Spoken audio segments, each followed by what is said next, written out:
Our weekly reading, Parshat Ekev, starts with the idea that Ekev Tishmiun, because we will listen to God's voice and keep His commandments, He will keep His covenant with our forefathers. So I found an interesting idea in the commentary of Hizkuni that I think I can illustrate with a known story. I don't know if the story is true, but the story is told about an ancestor of Vilna Gaon. His name was Rav Rivkes. Rav Moshe Rivkes, the author of Be-er HaGola. You know, in the standard editions of the Shulchan Aruch and the Mishnah Brura and others, there is usually in small letters on the top a kind of cross-reference. What it would have is it's not a full commentary in most cases, although there are some places where he does write a somewhat of a commentary. There are known places where Be-er HaGola actually writes a commentary too. But most of the time he just brings the sources. So if you want to quickly know where the source for the Shulchan Aruch's ruling is, you look in Be-er HaGola. In fact, the Vilna Gaon, who was his descendant, wrote somewhat similar commentary. His commentary is also, majority of it is sources. But the Vilna Gaon's commentary is much more complex and much longer.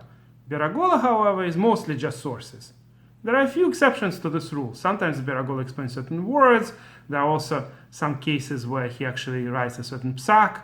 In one case, for instance, he tries to find merit in the fact that outside the land of Israel, people don't keep chodesh laws, meaning eat the grain from the new crop that was sown after Pesach. That's how it was in Russian Empire and many other places in the north. And basically, from August on, all the bread was chodesh, meaning that it was from the new crop.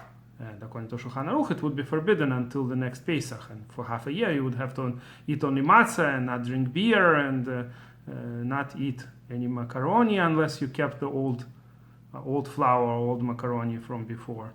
So most people didn't keep these laws outside the land of Israel, and the Be-er HaGola tries to give reasons and give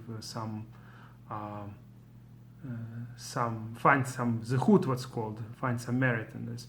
Another interesting piece of Be-er HaGola in Choshen Mishpat is where he brings how important it is to be honest in business, including with non-Jews, and how those families where they would, for instance, if a person returned something that a non-Jew lost, returned it to him, and did the Kiddush Hashem this way, sanctification of divine name, that he would later end up, as Be-er HaGola testifies, the author testifies, he would end up, he and his family, as being rich and successful. Hashem compensated him for being so good.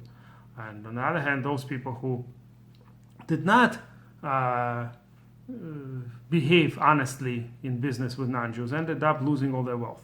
So that's what he says. These are examples where Be-er HaGola brings more than just a source. But most of the time he just brought sources.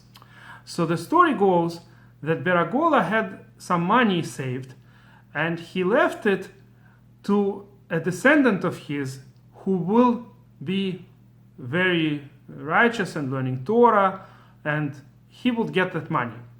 So whenever it will happen, if it's going to be the son or grandson or great-grandson, doesn't matter, that one of the descendants will ultimately inherit his money if he deserves.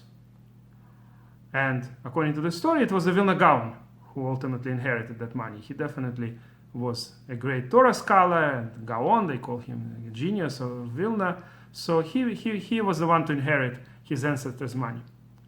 Like I said, I don't know if the story is true, but the story illustrates very well what Chizkuni is trying to say in the beginning of this week's Parsha, and that is that it says, conditionally, that when you listen to Hashem, Hashem will keep Shomer, keep that brit, that covenant that he made with our ancestors.